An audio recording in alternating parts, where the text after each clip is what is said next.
Cameron, have you had any confirmation yet that the Queen will be there alongside Prince Charles?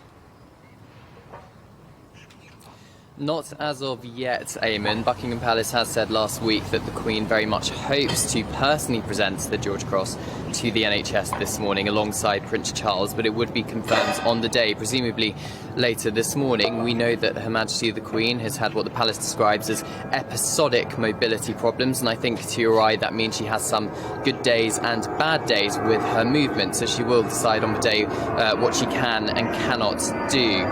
Today, the 4 chief executives of the NHS of England, Scotland, Wales and Northern Ireland will be here to accept the award alongside 4 key workers from the 4 home nations, including May Parsons, who was the nurse to administer the world's first coronavirus vaccine back in December 2020. That seems like such a long time ago now. The Queen actually awarded the George Cross to the NHS last year, and at the time she described the reason as being for their courage, compassion and dedication in the face of the pandemic, and of course for their 70-plus years of service to the country. The George Cross was actually initiated by her father during World War II, at the height of the London Blitz in 1940, and it's presented for courage and heroism in the face of extreme danger, not in the face of the enemy, and it can be awarded to civilians and military personnel alike.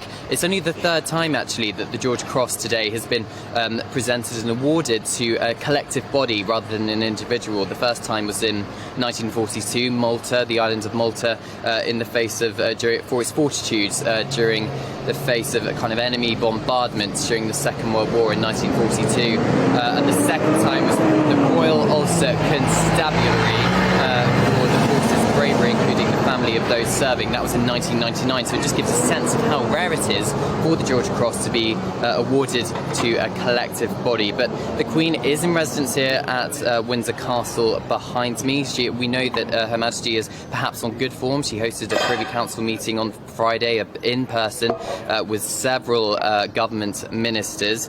But the latest news from the Palace is the Queen very much hopes to present the George Cross in person, an award kind of initiated by her father more than 80 years ago.